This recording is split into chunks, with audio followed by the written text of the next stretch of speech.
Assalamualaikum warahmatullahi wabarakatuh. Selamat malam yang terhormat Dr. Insinyur Abdullah Merjani, STMT, dan teman-teman sekalian yang saya banggakan. Perkenalkan, kami dari kelompok 2. Pada kesempatan kali ini, kami akan mempresentasikan sekaligus diskusi kelompok mengenai 4 teknologi yang memiliki dampak besar dalam kehidupan manusia, yaitu pertama teknologi dinamit, kedua teknologi windmill atau kincir angin, ketiga teknologi mobil listrik, dan terakhir teknologi vaksin. Keempat teknologi ini dipilih karena masing-masing memiliki cara kerja yang unik dan hubungan sejarah yang penting serta dampak positif dan negatif yang perlu dipahami agar dipahami agar bisa dimanfaatkan secara bijak. Dalam presentasi kali ini, kami akan membahas cara kerja setiap teknologi, dampak negatif yang muncul, dan serta solusi yang dapat dilakukan untuk minimalisirkan dampak tersebut. Baiklah, tanpa berlama-lama, mari kita mulai pembahasan pertama yaitu teknologi dinamit dan hubungannya dengan Alfred Nobel. Akan dijelaskan atau dipresentasikan kepada teman saya yang bernama Bagus. Di sini saya akan menjelaskan teknologi dinamit. Sebelum saya menjelaskan teknologi dinamit, perkenalkan nama saya Muhammad Bagus Al-Bukhari dengan NPM 251010 138.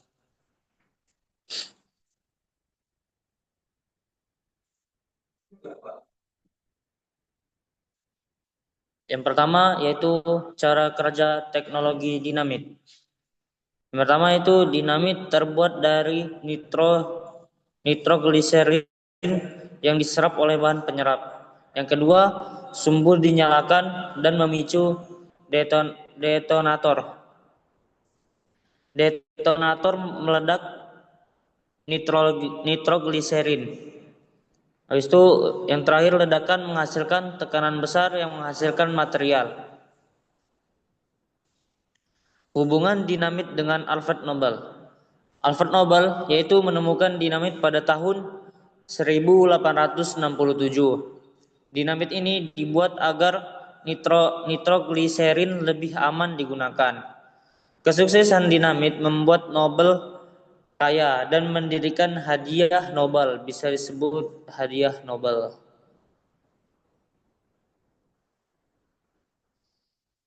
Dampak negatif teknologi dinamit. Yang pertama yaitu merusak lingkungan, yang kedua menimbulkan kebisingan dan polusi, yang ketiga resiko kecelakaan bagi pekerja, yang keempat potensi penyalahgunaan, yang kelima getaran merusak bangunan sekitar. Selanjutnya yaitu solusi dampak negatif. Solusi yang pertama menggunakan terkontrol sesuai SOP. Yang kedua, pelatihan operator profesional. Yang ketiga, menggunakan alternatif lebih aman. Yang keempat, menjaga jarak aman dari pemukiman. Yang terakhir yaitu regulasi ketat untuk mencegah penyalahgunaan.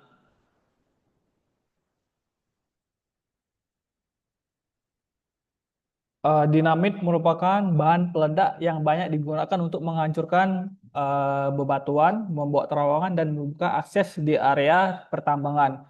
Di balik manfaatnya, ada beberapa dampak lingkungan, sosial, keselamatan yang perlu dianalisis. Untuk itu kita berdiskusi bersama. Kita mulai dengan isu pertama atau pertanyaan pertama. Apa dampak lingkungan yang paling terlihat dari pengguna dinamit? Coba dari sudut pandang Kak Yayan, pendapatnya. Baik, saya akan menjawab. Jadi, dampak paling terlihat adalah kerusakan struktur tanah dan hilangnya vegetasi. Ledakan dapat menyebabkan tanah longgar dan meningkatkan risiko longsor. Selain itu, asap dan debu yang dihasilkan dapat mencemari udara. Baik, lalu bagaimana dampak terhadap masyarakat di area sekitar pertambangan? Bang Kairi, Bang, pendapatnya Bang. Alasan adalah dinamit menimbulkan suara keras dan getaran. Jika lokasi dekat pemukiman, ledakan dapat membuat warga terganggu, bahkan merusak rumah atau bangunan tua. Dalam jangka panjang, masyarakat bisa merasa cemas setiap kali peledakan dilakukan.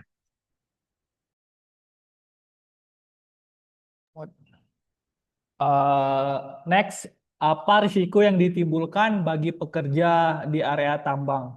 Eh, Bang Bagus, Bang, pendapatnya Bang atau solusinya? Solusi saya yaitu resikonya sangat besar. Kesalahan kecil saja bisa menyebabkan ledakan sebelum pada waktunya. Ada juga resiko misfire, yaitu bahan peledak yang tidak meledak, tetapi tetap berpotensi berbahaya. Oleh karena itu, pekerja harus benar-benar terlatih. Menurut menurut saya kayak gitu, Bang. Oke, Bang.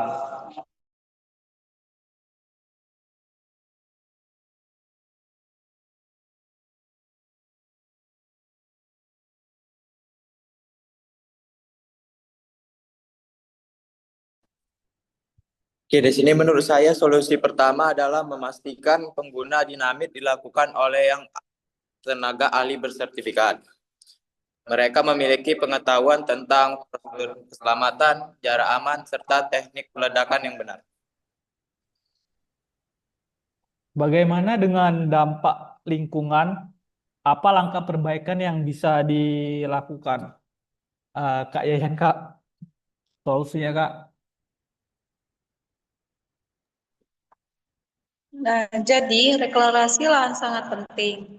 Setelah area diledakkan, tanah harus distabilkan kembali. Reboisasi juga dapat dilakukan untuk mengembalikan vegetasi. Penggunaan alat penyemprotan air bisa mengurangi debu setelah peledakan. Baik, kemudian bagaimana peran teknologi modern? Teknologi seperti apa yang lebih akurat mungkin? Coba Bang Kairi, Bang. Kira-kira apa teknologi yang cocok di era sekarang? Nah, teknologi seperti elektronik detonator membuat waktu detonasi lebih akurat sehingga mengurangi getaran berlebih. Selain itu, bahan peledak modern lebih stabil dibandingkan dinamit tradisional sehingga lebih aman. Oke.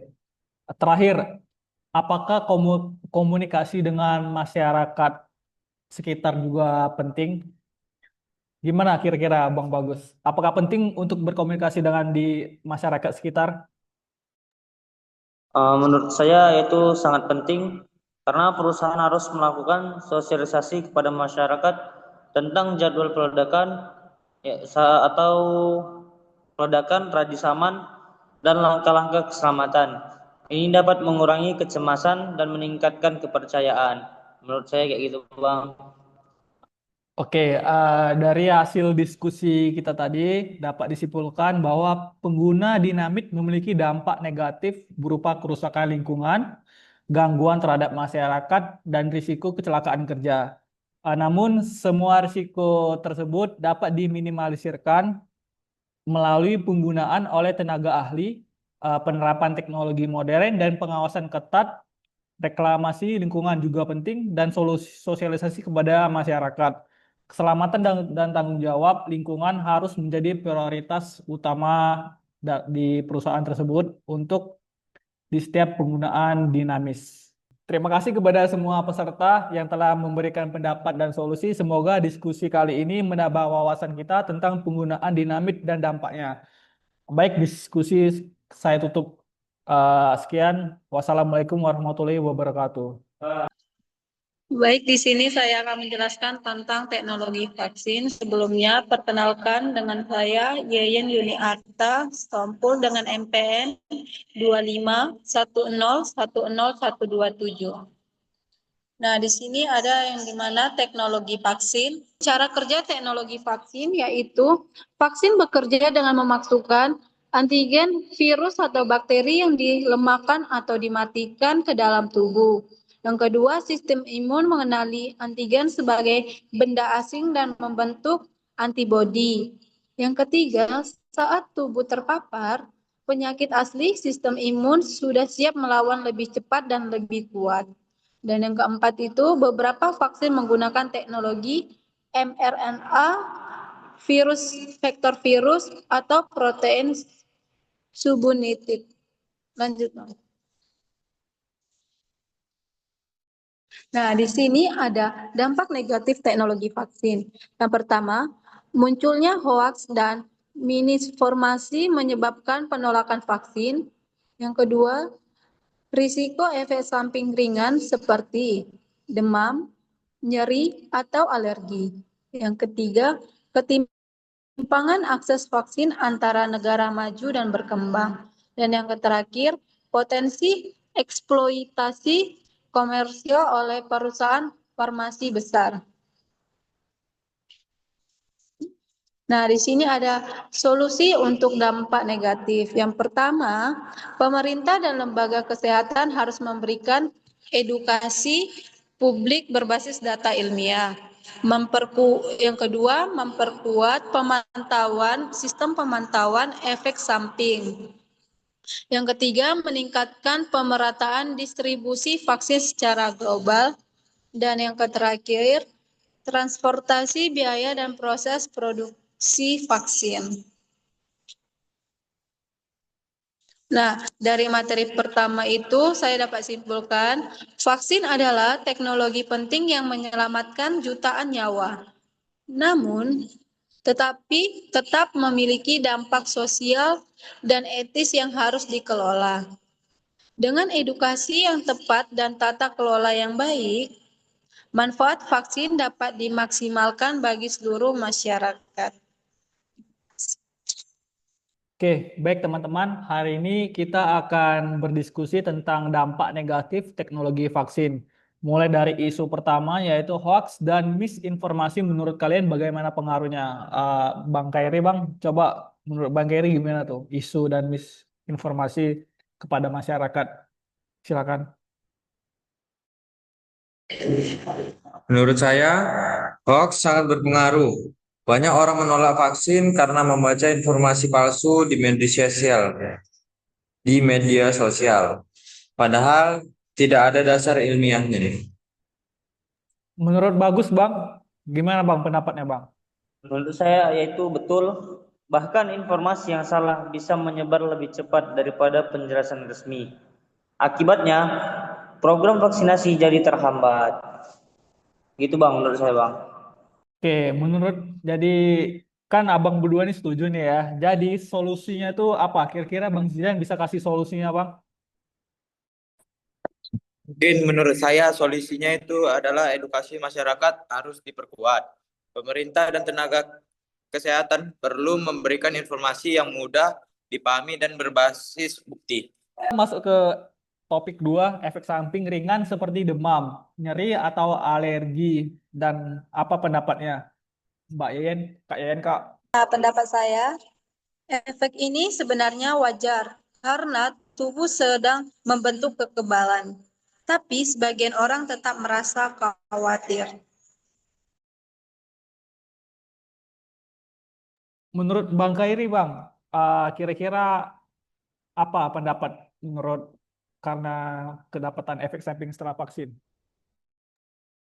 Ya, masalahnya kurangnya pemahaman.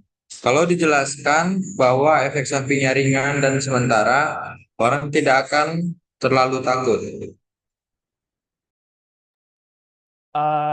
Jadi edukasi ini tetap penting untuk mengurangi kekhawatiran masyarakat. Selanjutnya, ketimpang akses vaksin antara negara maju dan berkembang. Itu gimana, Bang Bagus, Bang? Bisa dijelaskan? Menurut saya Bang ini masih terjadi. Negara maju bisa mendapat pasokan vaksin lebih dahulu, sementara negara berkembang harus menunggu lebih lama. Menurut saya kayak gitu Bang. Kira-kira apa dampaknya, Bang Zidan? Menurut saya dampaknya cukup besar, Bang. Karena penyebaran penyakit bisa lebih lama tertangani di negara berkembang. Jadi solusinya bisa dibantu Kak Yen. Apa kira-kira solusi jadi hal tersebut? Nah, jadi adanya kerjasama internasional seperti donasi vaksin, penurunan harga, atau transfer teknologi produksi vaksin. Oke, baiklah ya. Kita masuk ke isu terakhir, yaitu potensi eksploitasi komersial oleh perusahaan farmasi besar. Kira-kira seperti apa, Bang Kairi? Benar, karena permintaan vaksin besar, beberapa perusahaan bisa menetapkan harga tinggi demi keuntungan pribadi. Bang Zidan, Bang, ada lagi tanggapannya? Kalau menurut saya, kalau tidak diawasi, bisa terjadi monopoli atau ketergantungan negara miskin pada produsen tertentu. Jadi langkah yang bisa diambil kita sebagai cikal bakal engineering itu seperti apa? Bang bagus bang.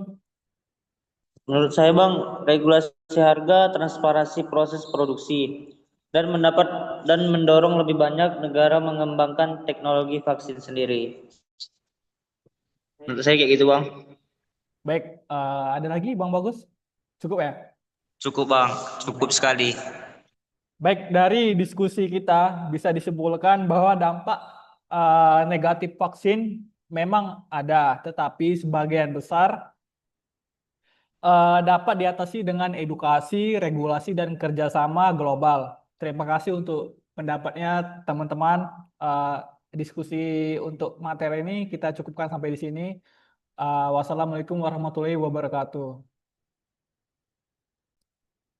Kenalkan, nama saya Faizidan Ramadan, NPM 25101140. Di sini saya akan menjelaskan tentang teknologi windmill atau kincir angin.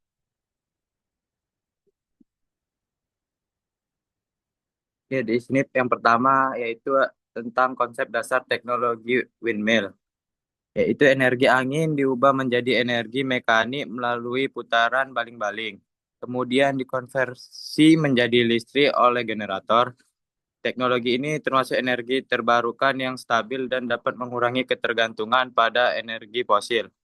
Pemahaman aliran kerja energi ini penting untuk mengidentifikasi potensi peningkatan efisien dan minimalisasi kehilangan energi atau energi loss. Teknik industri berperan mengoptimalkan sistem produksi energi agar biaya dan waktu dapat diminimalkan. Kajian juga berfokus pada peningkatan efisiensi desain, pemeliharaan, serta manajemen operasional windmill. Dan selanjutnya yaitu peranan teknik industri. Pertama yaitu merancang, mengevaluasi, dan mengoptimalkan sistem produksi energi angin agar berjalan efektif dan berkelanjutan. Hal ini mencakup analisis proses manajemen risiko hingga perencanaan biaya yang terukur untuk memastikan investasi windmill memberikan nilai ekonomi yang maksimal. Pendekatan sistem engineering juga digunakan untuk melihat windmill sebagai satu kesatuan sistem mulai dari produksi, pemasangan, operasi, hingga siklus akhir pemanfaatan.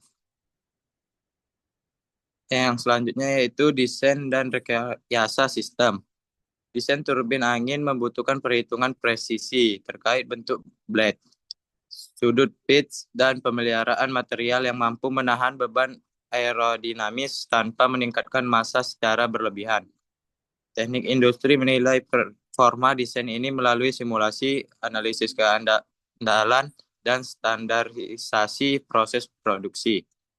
Sistem kontrol otomatis seperti yaw control dan pitch control juga dievaluasi untuk memastikan turbin dapat mengikuti arah angin secara dinamis untuk menghasilkan daya maksimum.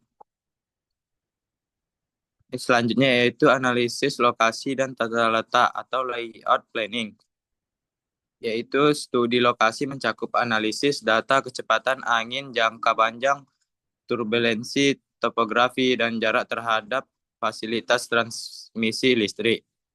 Teknik industri mengoptimalkan tata letak atau layout turbin agar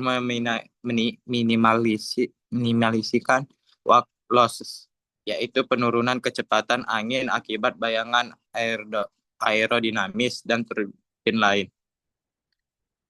Analisis ini tidak hanya Oke, kita selanjutnya materi produktivitas dan efisiensi operasional, yaitu produksi windmill ditentukan oleh kemampuan turbin beroperasi pada rentang kecepatan angin optimal sambil meminimalkan downtime dan kegagalan komponen.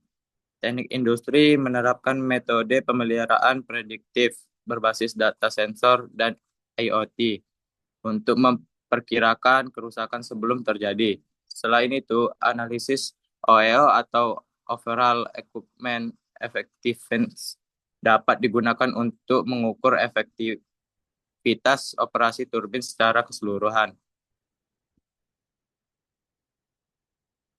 Jadi itu ada aspek yang pertama itu aspek manufaktur dan rantai pasok.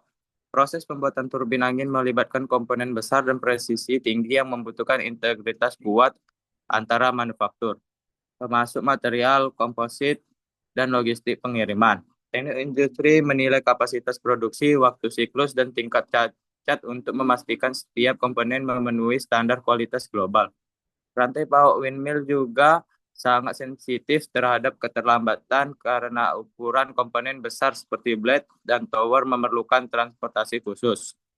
Analisis biaya dan kelayakan investasi windmill membutuhkan analisis mendalam tentang CAPEX atau biaya pembangunan dan OPEX, biaya operasional jangka panjang termasuk biaya perawatan. Penggantian komponen dan integrasi grid, teknik industri menggunakan metode seperti Net Present Value atau NPV, Internal Rate of Return atau IRR, dan analisis sensitivitas untuk memprediksi kelayakan finansial dalam berbagai skenario angin. Evaluasi juga mempertimbangkan faktor risiko seperti degradasi performa turbin dan volatilitas harga listrik. Oke, selanjutnya tren dan pengembangan masa depan. Tren teknologi mencakup pengembangan turbin raksasa offshore dengan kapasitas di atas 12 MW dan penggunaan material komposit generasi baru yang lebih ringan dan kuat. Teknik industri menilai kesiapan sistem produksi massal, standarisasi komponen, serta potensi otomasi dalam proses manufaktur blade dan tower. Integrasi energi angin dengan smart grid, sistem penyimpanan energi atau baterai stroke, dan AI untuk mengoptimasi operasi diprediksi menjadi pilar utama masa depan energi angin. Oke, di sini kesimpulannya yaitu yang pertama, teknologi windmill adalah sistem energi terbarukan yang membutuhkan efisiensi dalam desain, produksi, pemilihan lokasi, dan operasional agar mampu menghasilkan energi secara optimal.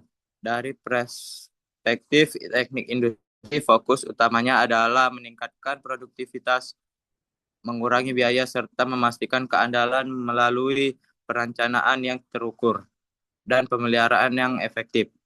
Yang kedua, tren masa depan seperti turbin offshore berkapasitas besar, material komposit baru, otomatis manufaktur, serta integrasi dengan smart grid dan AI menunjukkan bahwa teknologi ini terus berkembang menuju sistem energi yang lebih cerdas dan efisiensi.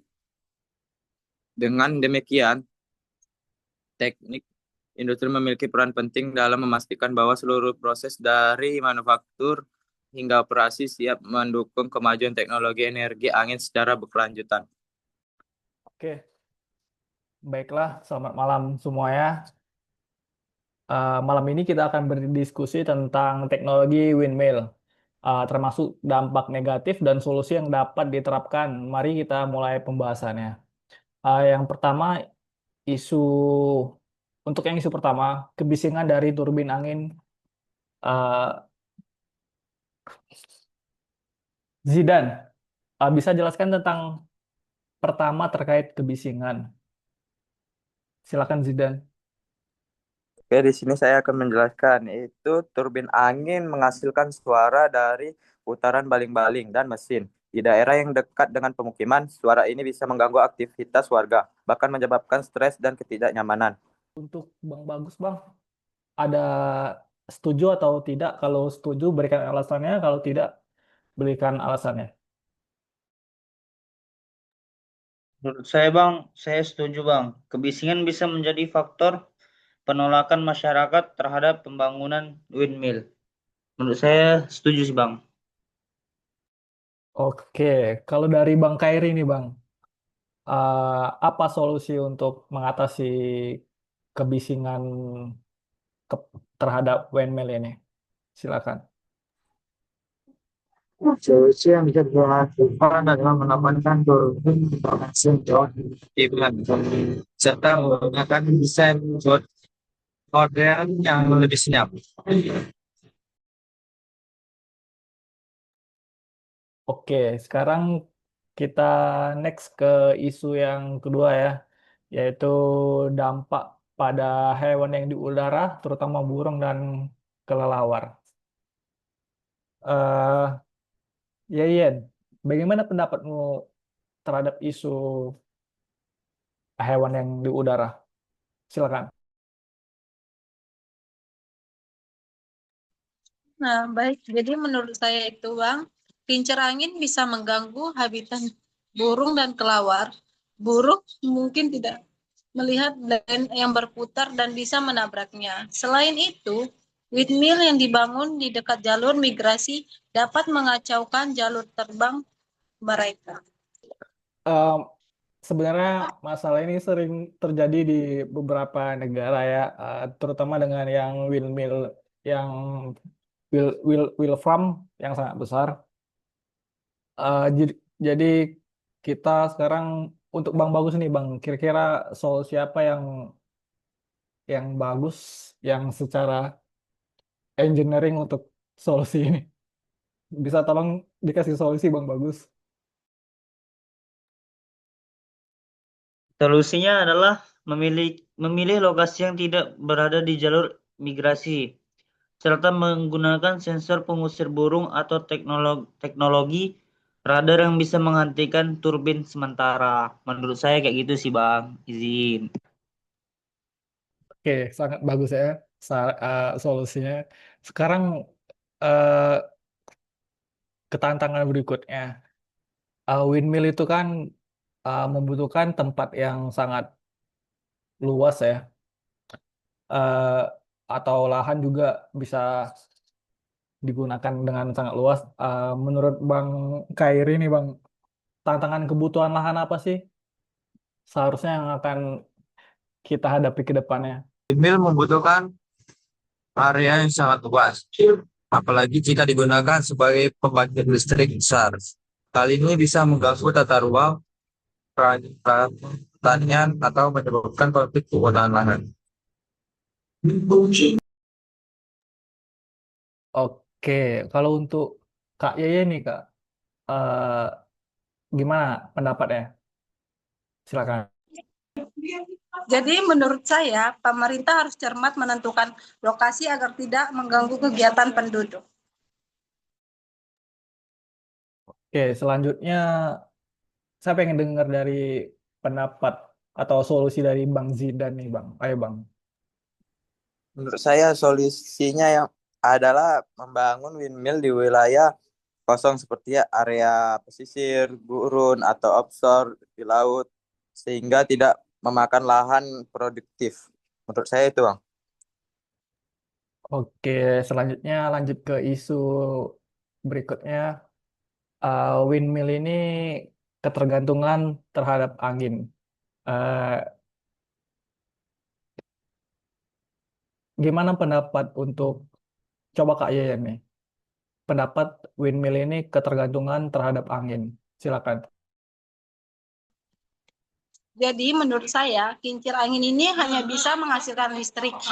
Jika angin cukup kuat dan stabil, saat angin terlalu lemah atau terlalu kencang, produksi listrik menurun atau turbin harus dihentikan demi keamanan. Inilah sebabnya Windmill tidak bisa berdiri sendiri tanpa energi pendukung. Bang Kairi, Bang, siapa tahu ada solusi lagi. Silakan. Oke, solusinya adalah menggunakan windmill dengan energi lain seperti solar panel atau menggunakan baterai besar untuk menyimpan energi saat angin sedang kuat. Oke, cukup jelas ya, Bang. Sekarang kita ke isu yang terakhir nih, biayanya pembangunan yang tinggi. Kira-kira tantangan soal biaya ini, Bang, bisa dijelaskan, Bang Zidan, sebagai calon engineering Menurut wasit. saya soal tentang biaya ini, yaitu biaya pembangunan windmill sangat tinggi. Mulai dari pembangunan turbin, pengangkutan, pembangunan fondasi, hingga instalasi jaringan listrik. Ini membuat negara atau daerah perlu modal besar untuk memulai. Menurut saya itu, Bang. Oke, Bang Bagus, Bang, gimana tanggapan jawaban Bang Zidan tadi, benar atau tidak? Kalau tidak, kasih jawaban. Kalau benar, dapat tirai satu. Bercanda. Silakan Bang Bagus. Menurut saya Bang, itu benar Bang. Dan ini bisa menjadi hambatan bagi negara yang berkembang. Itu menurut saya Bang. Oke, baiklah ya. Mungkin diskusi udah cukup. Kita simpulkan bahwa teknologi windmill ini menghadapi beberapa tantangan, yaitu pertama ada kebisingan, ada gangguan terhadap burung atau hewan di udara, kemudian kebutuhan lahan yang cukup luas, kemudian ada ketergantungan angin juga berpengaruh dan biaya yang tinggi. Namun dengan perencanaan lokasi yang tepat, teknologi modern ya, dan dukungan kebijakan dan dampak negatif tersebut dapat diatasi. Terima kasih atas Bagus, Zidan, Yayen, dan Bang Kairi atas diskusinya. Diskusinya kita cukupkan sampai di sini. Assalamualaikum warahmatullahi wabarakatuh. Ah, oke. Oke, saya Khairi Sued Kamarudin dengan NPM 25101081 akan menjelaskan electric vehicle car atau EV car. Oke, bagaimana cara kerja mobil listrik tersebut? Mobil listrik bekerja dengan memanfaatkan energi listrik yang tersimpan dalam baterai sebagai sumber tenaga utama. Energi listrik tersebut dialirkan ke inverter untuk diubah dari arus DC jadi arus bolak-balik atau AC yang dibutuhkan oleh motor listrik. Motor listrik kemudian mengubah energi listrik menjadi energi mekanik untuk memutar roda kendaraan sehingga mobil dapat bergerak. Saat mobil maju dan mengemudi menekan pedal akselerasi, controller mengatur besar kecilnya daya listrik yang masuk ke motor sesuai kebutuhan kecepatan. Apa dampak negatifnya? Nah, dampak negatifnya adalah produksi baterai mencemari lingkungan. Limbah baterai berpotensi berbahaya, ketergantungan pada listrik, infrastruktur, charging belum merata, harga awal tinggi. Apa solusinya? Solusinya adalah mengembangkan daur ulang baterai. Manfaatnya mengurai limbah dan kebutuhan tambang baru. Transisi energi ke pembangkit energi terbarukan. Manfaatnya mengurangi emisi di sektor hulu. Bangkit listrik. Ketiga, riset baterai yang lebih ramah lingkungan. Contohnya baterai. Nah, yang keempat,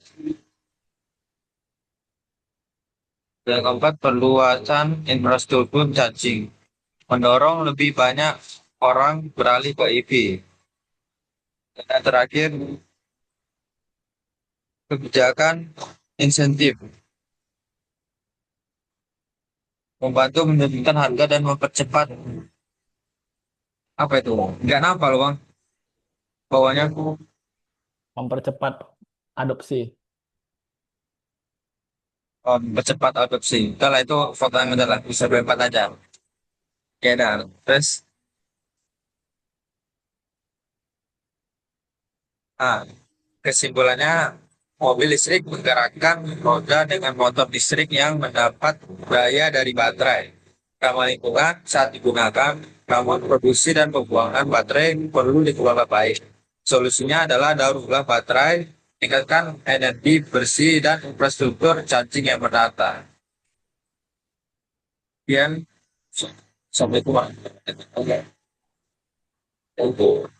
Oke, selamat malam semuanya. Eh, Pada kesempatan ini kita akan berdiskusi mengenai dampak negatif penggunaan kendaraan listrik dan solusi yang dapat diterapkan. Seperti yang kalian ketahui ya, meskipun kendaraan listrik ini memiliki banyak kelebihan, tapi tetap ada beberapa tantangan yang perlu diperhatikan. Mari kita mulai dari isu yang pertama, eh, produksi baterai yang berlebihan. Itu bisa menyebabkan mencemari lingkungan. Eh, Jelaskan mengenai dampak produksi baterai terhadap lingkungan. Eh, saya mau dengar dari Kak Yeyen nih. Silakan Kak Yeyen.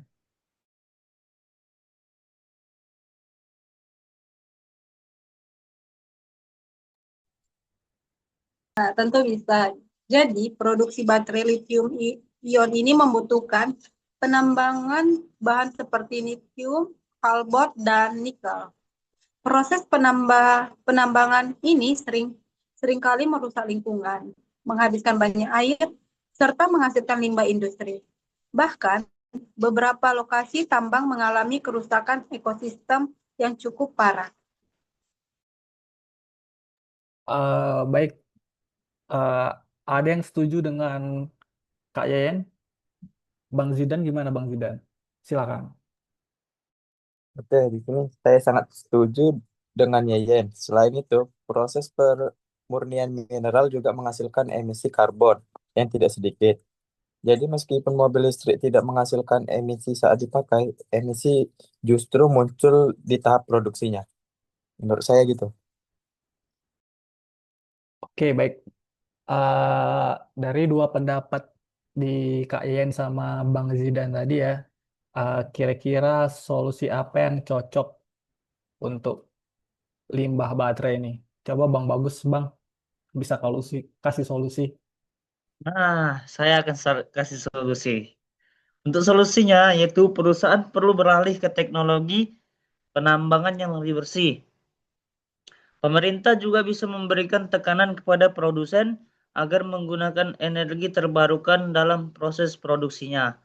Dengan begitu, jejak karbon dari produksi baterai dapat dikurangi. Begitu solusi dari saya, Bang. Baik, terima kasih atas solusinya Bang Bagus. Sesuai dengan nama ya, Bagus.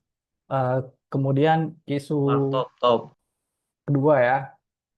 Isu kedua ini sebenarnya masih terkait isu pertama. Karena saling berhubungan. Limbah baterai berpotensi berbahaya, yaitu seperti yang Anda ketahui, Kairi bisa jelaskan limbah baterai berpotensi berbahaya. Silakan. Nah, jadi limbah baterai merupakan masalah serius. Baterai kendaraan listrik berisi logam berat dan bahan kimia berbahaya. Jika dibuang sembarangan, bahan tersebut bisa mencemari tanah, air, dan berbahaya bagi manusia maupun hewan. Baik, mau bagi manusia maupun hewan nih, eh, saya mau dengar untuk pendapat Kak Yayan kan tadi Kak Yayan pencipta burung kan. Eh, Gimana Kak Yayan pendapatnya? Nah, menurut saya pastinya benar nih. Limbah baterai ini merupakan masalah yang serius, yang dimana kita sering lupa bahwa baterai memiliki umur pemakaian. Jika tidak dikelola dengan baik, limbahnya bisa menjadi ancaman bagi. Gimana tadi? Sepertinya ada gangguan jaringan di Kak Yayannya atau di saya ya? Atau kalian juga? Di kami ada kok. Berarti jaringan saya yang ini ya, yang error ya. Oke, sekarang udah normal ya.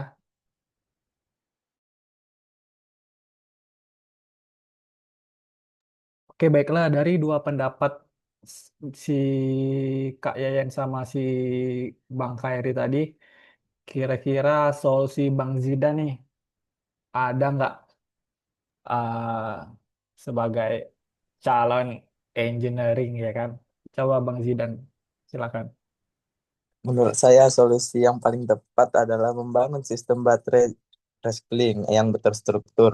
Negara-negara maju sudah mewajibkan produsen untuk menabung kembali baterai bekas. Indonesia perlu menerapkan aturan serupa agar baterai bisa diproses dan digunakan kembali. Menurut saya itu. Oke, baik. Terima kasih solusinya Bang Zidan. Sekarang isu ketiga nih, s- eh, si Bang Bagus nih Bang. Bang Bagus kan di rumah ada sepeda listrik tuh Bang kan. Pasti ketergantungan dengan listrik tuh. Ah, ya kan, dikit-dikit cas. Gimana pendapat Bang Bagus nih pada mesin atau sepeda listriknya untuk ketergantungan terhadap listrik? Gimana Bang pendapatnya? Silakan. Menurut saya nih ya, kendaraan listrik sepenuhnya bergantung kepada ketersediaan listrik. Jika terjadi pemadaman atau permintaan listrik meningkat, pengguna kendaraan listrik akan kesulitan. Bahkan, jika sumber listrik masih banyak berasal dari PLTU berbahan bakar fosil, maka manfaat ramah lingkungannya menjadi berkurang. Itu, Bang. Oke, jadi kalau masih berbahan fosil, maka manfaat ramah lingkungannya agak kurang berkurang ya Bang ya, jadi polusi deh. Oke, oke.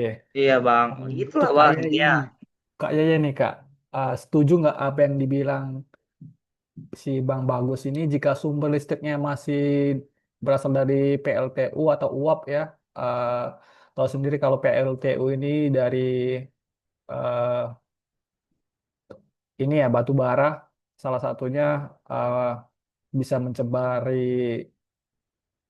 lingkungan. Setuju nggak apa yang dibilang si Bang Bagus? Kak Yen, silakan. Nah, tentunya saya setuju, Bang.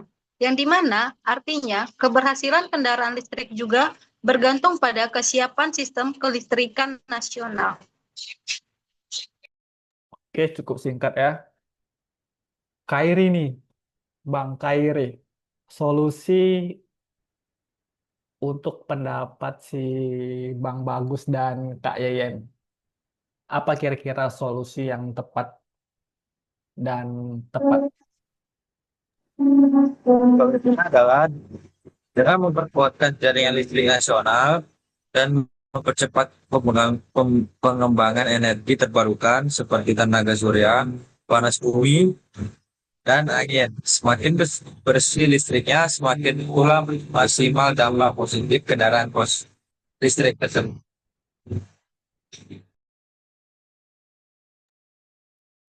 Oke, jadi solusinya memperkuat jaringan listrik nasional ya dan mempercepat pengembangan energi terbarukan seperti tenaga surya atau panel listrik, angin, dan semakin bersih listriknya maka semakin maksimal dampak positif kendaraan listrik.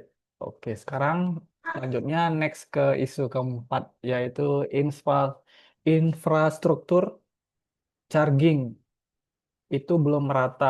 Eh, Infrastruktur charging itu seperti tempat umum pengacasan untuk mobil, ibaratnya pom bensin itu belum merata untuk mobil listrik. Menurut Kak Ye ini Kak, gimana tanggapannya infrastruktur charging ini untuk mobil elektrik? Silakan. Nah, jadi saat ini stasiun pengisian atau SPKLU memang masih terkonsentrasi di kota besar, di daerah kecil ataupun pedesaan. Fasilitas ini masih sangat jarang. Hal ini membuat masyarakat ragu menggunakan kendaraan listrik untuk perjalanan jarak jauh. Begitu sih, Bang.